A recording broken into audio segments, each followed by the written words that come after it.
The Nashua, Acton, and Boston Railroad. We originally gave this talk live on May 19th, 2024, and today, thanks to WestfordCAT, we're making it available through the Westford Museum website. Hello, and welcome to a brief history of the Nashua, Acton, and Boston Railroad, also known as the Red Line. My name is Marilyn Day, former director of the Westford Museum and board member of the Westford Historical Society.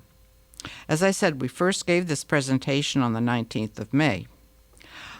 Before we get started on our journey, I want to mention Richard K. Hurst, known as Rick, a railroad historian extraordinaire. Rick was a tremendous help on this project. He is a member of the Boston and Maine Railroad Historical Society, located right here in Lowell and North Chelmsford. But next, I'd like to introduce you to Paul Balio, who started this work on the NA&B, Nashua, Acton, and Boston Railroad. In 2004, Paul came out with his first edition of the Nashua, Acton, and Boston Railroad, 1873 to 1926, a legacy of wonderful arch bridges and quiet walking trails. And in 2022, he came out with an updated edition. Then, with permission from Paul's widow, Elaine, we've expanded his work once again in 2024. The new book is now available here at the museum. Take a look. There's so much in there that is not included in our talk today. I found the reminiscences of Frank Cook, Charles Dow, and Arthur Rayner, men who worked on the trains and at the stations, so real. Let me read something written by Harold Judkins, who worked at the Reformatory Station in Concord. He said, "Probably the most memorable of my many cab rides from Concord Reformatory was a cold windy day following a snowfall of about a foot of light powdery snow. It was the middle trip, about early afternoon, and we crossed the Assabet River, wound round the curves, and then down a straight stretch just before reaching a cornfield where the snow always drifted on the tracks when a northwest wind was blowing. Bill Crowson anticipated the drifts, and with windows closed and curtains pulled down behind us, he lowered the reverse lever to near the corner and opened the throttle to the button and went across the field at about 35 miles an hour. The snow filtered in, and with the storm you couldn't see across the cab, so we just sat there and waited for those 1,000 feet. We came out of the drift at about 10 miles an hour. You should have seen the snow piled high on the engine." That said, let's get started. The Nashua, Acton, and Boston Railroad was a 21-mile-length stretch of railroad from Nashua, New Hampshire to Concord Junction, now West Concord. West Concord, Mass., I should specify. It was organized in 1871 and ran from 1873 to 1925, and it came right through Westford, pretty much north to south. I looked at the timetable to see how long it took to get from Nashua to Concord in 1873. Any guesses? 45 minutes. The timetable showed the train left Nashua at 7 a.m. and arrived at West Concord at 7:45. 45 minutes. So I'll try to keep the talk to the same amount of time. What was going on in the country at this time? 1873, the Civil War was over, and the country was recovering. In 1869, the Golden Spike was driven at Promontory Point, Utah, to complete the building of the first intercontinental railroad. Here in Westford in 1870, the town voted to spend $8,000 to build a town hall. The railroad industry was going through a terrific boom, and here in the East it was no different. So a group of investors locally petitioned the New Hampshire and Mass legislatures in 1871 for permission to build a railroad from Nashua to Concord to compete with the Boston and Lowell for Nashua to Boston traffic. Arnold Wilder called it a spite railroad. There were 8 directors shown in 1871. Notice 2 were from Westford. These were wealthy and influential men. Their biographies are impressive. The first president of the railroad was Edward H. Spaulding. We will see a locomotive named for him. Charles G. Sargent stayed on the board until his death at age 59 in July of 1878.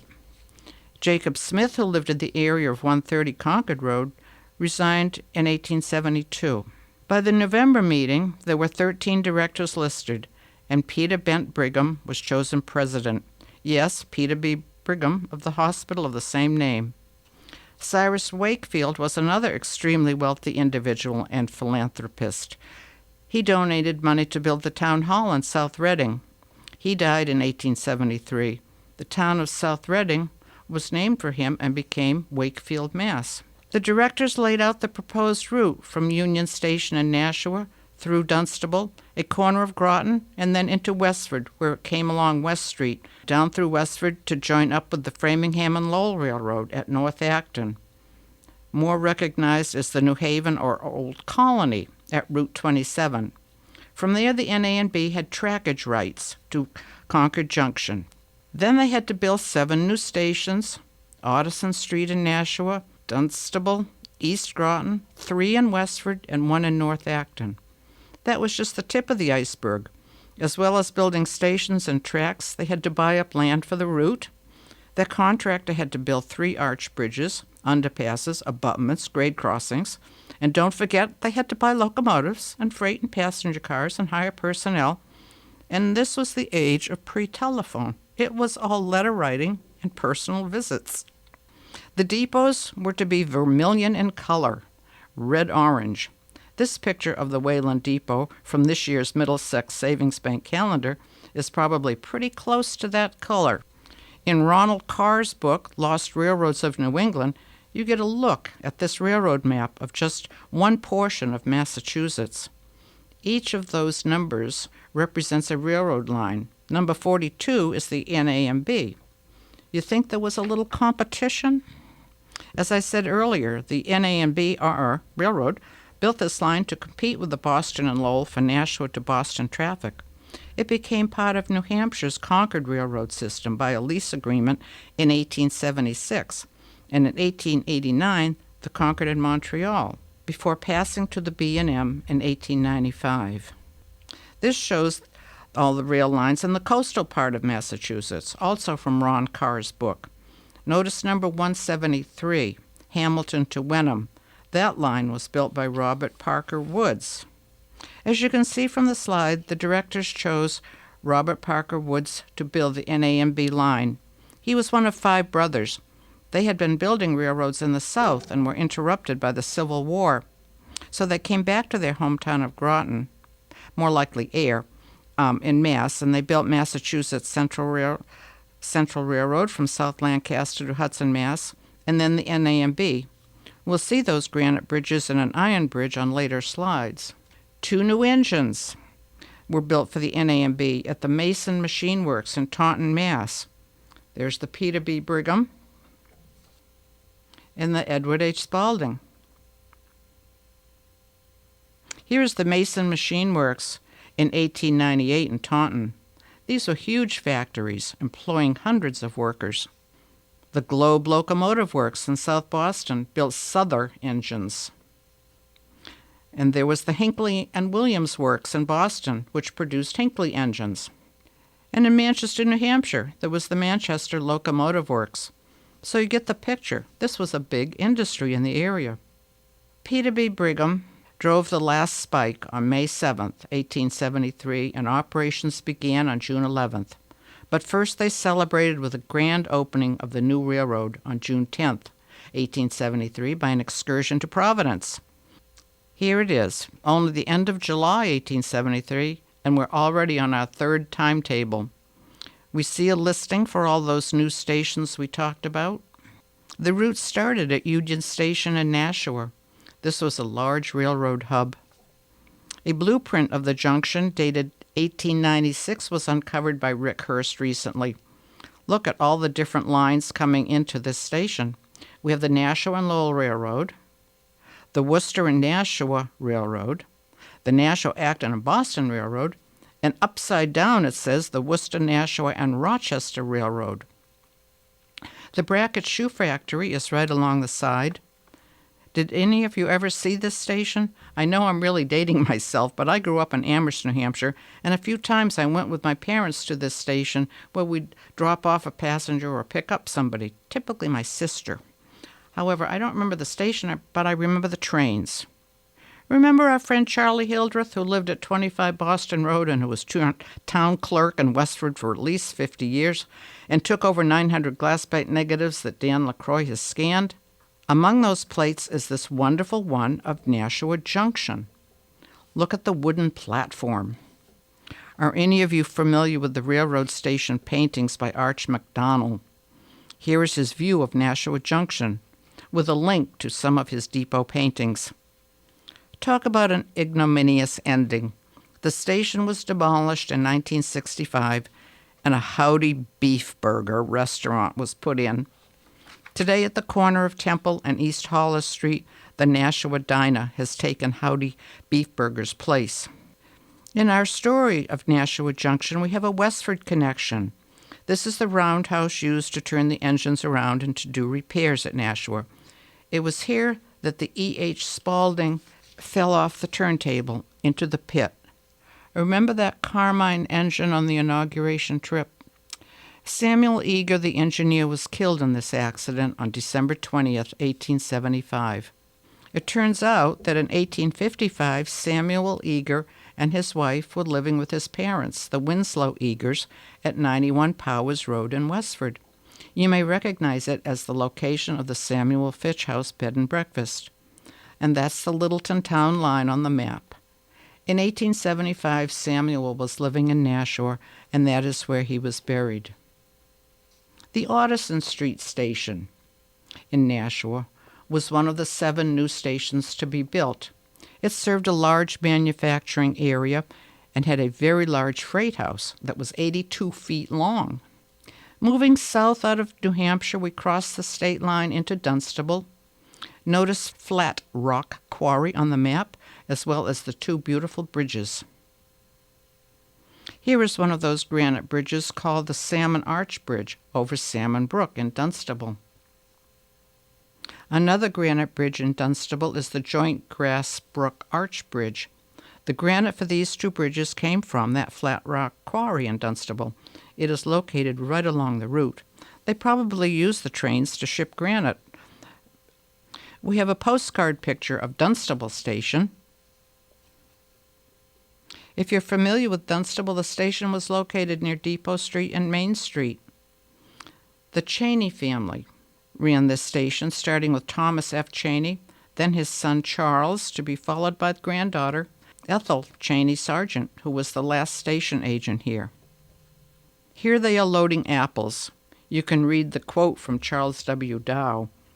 And just to show you what a small world it is, Byron Brow married as his second wife Amelia Lambert of Westford. Byron is interred here in Fairview Cemetery, and Amelia is interred in Florida. We've now reached the smallest station on the line, located in East Groton on Island Pond Road. This is the one also known as Vinyl's Mill. We saw that designation in the 1873 timetable. Evidently, they shipped a lot of lumber from this location. You can see a stack to the right of the depot. It was the people in this area that protested in 1925 with the threatened closing, as they were still shipping lumber from here. But did you also know that there was a hotel here at the lake, Massapog, called Mineral Springs Hotel? And that operated from 1856 onward. There was even a steamboat on the lake, a bowling alley, and a dance hall. I mean, it was the place to go in the summer.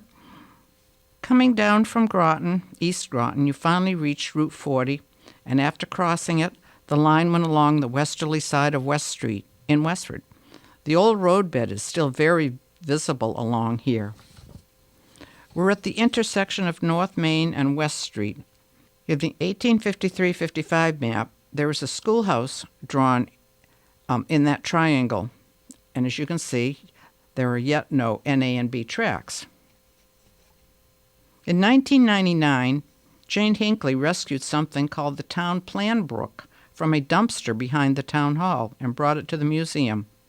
The book is large, 21 by 29 inches, and has 46 pages. We managed to make copies, but it wasn't until 2022 that Richard Howe at the Middlesex Registry of Deeds was able to scan it for us. When I first saw this plan in the book, I didn't have a clue where it was. Do you recognize the location? What the county did was eliminate a grade crossing and put in a turning road into West Street. In this 1889 Graniteville map, you can see the schoolhouse is gone, replaced by the new one at 88 North Main Street. It shows the railroad buildings, one right in that triangle, the depot, and the freight house. Also, over at the Graniteville station on the Stony Brook line of the B&M, you can see the area designated as Fletcher, Reed, and Palmer Stone Yard. And then you can see the W. Reed Granite Yard beside the West Graniteville station. It's interesting because in all photographs of the Graniteville station, you can see derricks, but we have no pictures showing any derricks in West Graniteville. In this picture to the left of the West Graniteville station, you can see the original St. Catherine's Church, located in what is now their parking lot. Quincy Day took this picture of West Graniteville Depot in 1901 or 02. Thomas Denayo. What a nice surprise to find these pictures among the ones that Charles Hildreth took of Thomas Denayo. The Denayo family lived at 75 North Main Street. As you can see, we've identified a few of the station agents assigned here. Rick Hurst knew Mr. Denayo's son. The depot at West Graniteville was bought by John Haley in 1925, and he moved it to Parcel 3 at what is now 98 North Main Street. In 1932, the house was owned by William Minko, who had rented it to Raoul Cody. A tragic fire occurred in the home on December 26, 1932, when 3 children were killed. The victims were siblings Aldridge and Claire Cody and their cousin, Teresa Milo. Renee Flora Cody survived the fire, and in 1943 she married William, or Bill, McMillan of Westford. It is their son, Paul McMillan of Westford, who donated those glass plate negatives of Charlie Hildreth to the Westford Historical Society. Having left West Graniteville Station, in just a few yards, the train crossed over the tracks of the Boston and Maine. Finally, in 1906, the trolley came to Westford. This was the Lowland-Fitchburg Street Electric Railway. So then there became 2 sets of tracks to cross over. Have you ever seen a photograph printed on linen? This picture of the Arch Bridge, dated about 1900, was found in the museum collection. These granite bridges are amazing, in that there is no mortar used in the joints. They are just precisely fitted together like a good jigsaw puzzle. A lovely one, taken by Tom Hughes, is included. Tom lived at 13 North Main Street. And who hasn't parked along Cold Spring Road and walked to the Arch Bridge? Evidently, Paul Bailio did it frequently. Again, from that town plan book, this is the area of Forge Village Road near Cold Spring Road. It is dated October 1874. Again, the county has discontinued a road to eliminate another grade crossing. In 1897, the Boutwell Brook Road, leading from Graniteville to Pine Ridge Station, as well as another piece 25 rods in length, were included on the discontinuance list. The end shown on this plan is where the parking lot for the Red Line Trail takes place. This is a plan from the Westford Water Department, dated 1906. It is interesting as it shows how Cold Spring Road does not yet exist from Forge Village Road to Patton Road.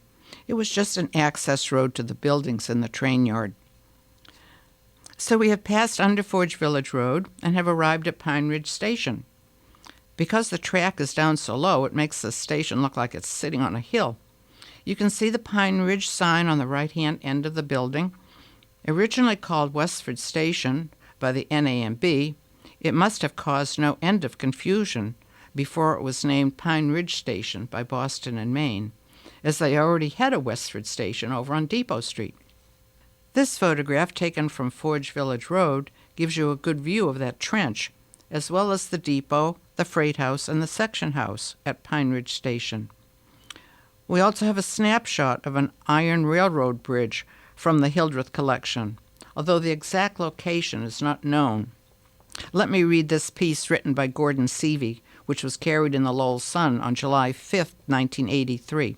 He wrote, "Academy students riding from Forge Village in the Rio barge, the first forerunner to the present yellow buses now operating, usually, but not always, anticipated a thrill as driver Jack Gray, with a burst of speed, hit the humpback bridge over the red line tracks at the junction of Cold Spring and Forge Village roads." In this view, we're looking back toward Forge Village Road. You can see the bridge over the tracks. Also notice there are siding tracks on the right. This 1914 plan by B&M shows Wright and Fletcher's coal shed beside the freight house. 1915 Westford tax valuations show the coal shed valued at $200. From the Wardsman of 14 June 1914, it stated, "Paul Sims, who has been delivering coal with his auto truck, one day recently put 10 tons into the Frost School basement. This was teamed from Pine Ridge, a distance of fully 2 miles, which result would have been impossible to accomplish with horses." However, I like this. On August 1st, 1914, it mentioned his truck was disabled while delivering coal and had to be towed home for repairs. I bet the horses towed it home. Here's a current view of the house, which was Pine Ridge Depot. James Pine, spelled P-Y-N-E, was the station agent. He lived here with his wife Ella, who assisted him. When James died in 1922, Thomas Denio, then of Henniker, New Hampshire, was listed as one of his bearers. James and Ella are interred in Fairview Cemetery. It wasn't until 1958 that B&M sold the land where the track was located between Forge Village and Patton Road to Arthur L. Haley. He sold to William J. Boisvert, who subdivided it into 3 lots, which became the houses at 127, 129, and 133 Cold Spring Road. After leaving Pine Ridge, the tracks then went across at grade crossings at Patton Road, across Concord Road, just beyond the intersection of Country Road, which was formerly called Cemetery Road, right? Down across Howard Road, and then into East Littleton Station, which was in the area of Elliott Road at Littleton Road. You can see the water tank on the right there, used for topping off the water supplies and the engines. After the station closed in 1921, Fred Burnham bought the property and used it in some of his projects. Names of station agents here were Minot Bean, Frank Taylor, Frederick Defoe, and Annie Kimball, who was caretaker here for many years. Yes, wife of George Kimball. Arnold Wilder stated, "Every evening Annie would head down to the station to light the kerosene lanterns there, and she probably kept the pot-bellied stove warm for passengers in the cold winter months." Next time you drive from Kimball's back toward Westford, remember this picture. Now the tracks left East Littleton Station and went across Littleton Road at grade and down across what is now Tech Valley West and the Nardone property, and then went under Powers Road, formerly called Snake Road, near 65 Powers Road. You occasionally hear this bridge referred to as the John Wayne Bridge. If you drive in Vinebrook Road, you will see Assabet Road, where I took this photograph. Following the route, the tracks traveled along Neshoba Brook in the area called Texas, down along Route 27, where it came to the North Acton station. The 1875 map shows our route, so you can see where we have traveled.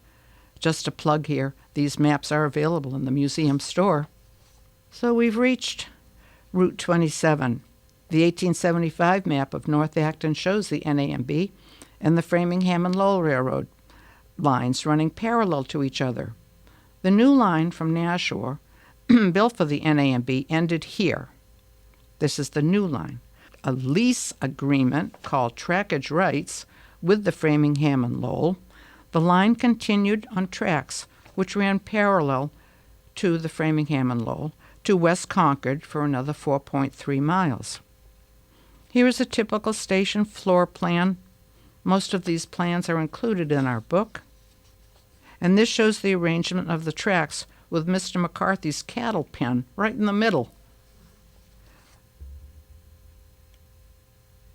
We have a nice postcard view of the North Acton station, located next to the Framingham and Lowell tracks, and across from the area of the Acton Monument Company at 789 Main Street, Route 27, Acton.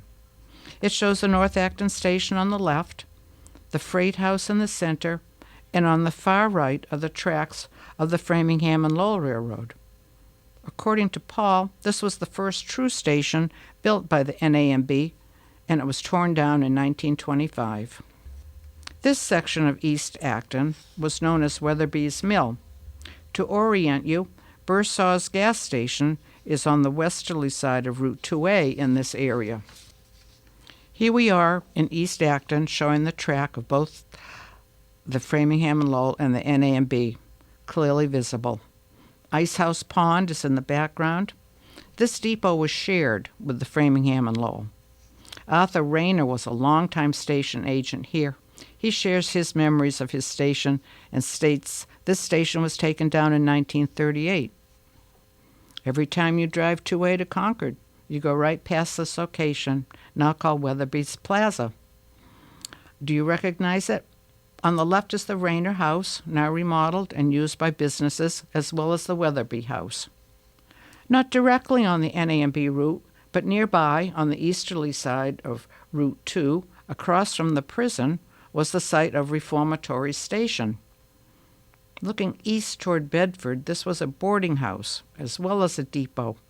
Many of the people who worked at the prison boarded here. It was taken down in February-March of 1928. And in 1935, the Massachusetts State Police Barracks was built on this site. Lastly on our route is Concord Junction. The station, originally called Concord Junction until 1928, when the town of Concord Junction was renamed West Concord. From the 1889 map, you can see why this was called Concord Junction. On the top is the B&M track at Reformatory Station, and Middlesex Junction to the left. In the center, the Old Colony Railroad, the Framingham and Lowell branch. In the center, the NAMB, with trackage rights from North Acton Junction to this location. And at the bottom, the Fitchburg Railroad of the B&M. And this one is 1899 and 1914. We also have a glass plate negative by Quincy Day of Concord Junction in 1900.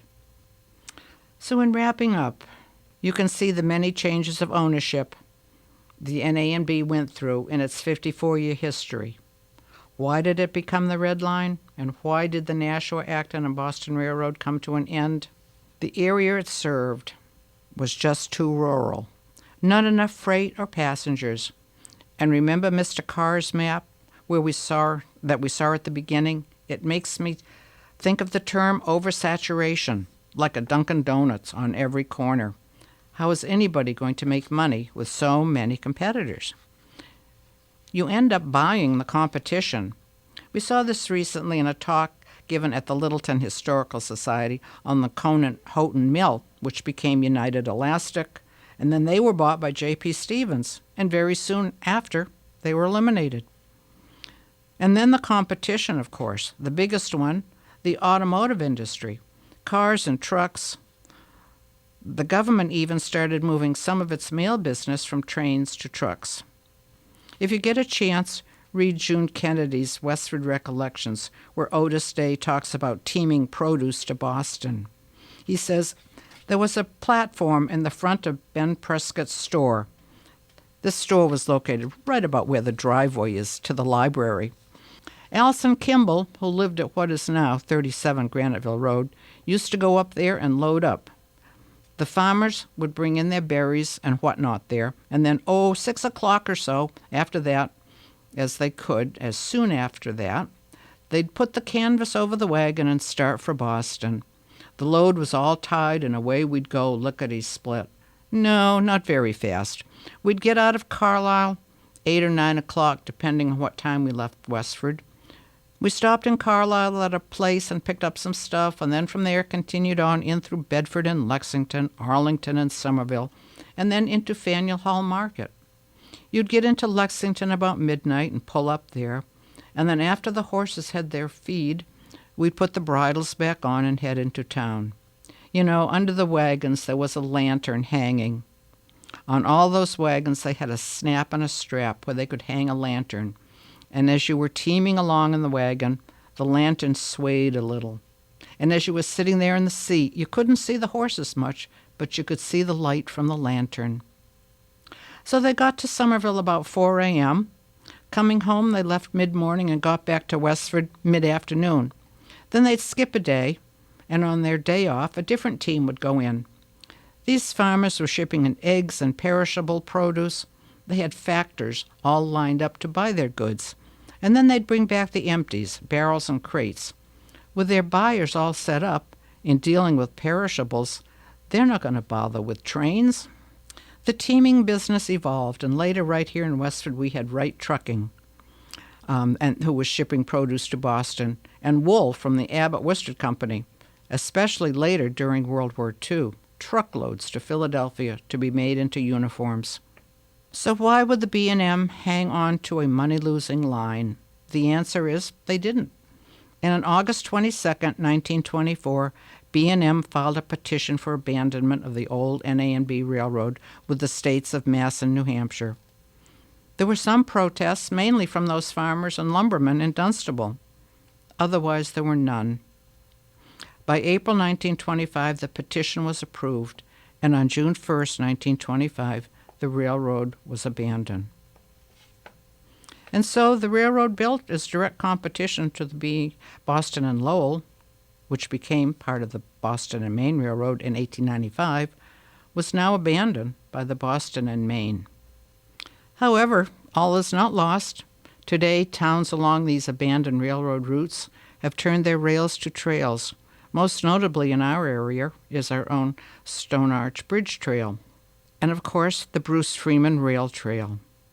So thank you for listening, and I'd also like to thank those at the Westford Museum and in town who helped with this effort, and especially WestfordCAT. Thank you so much for listening. See you at the museum.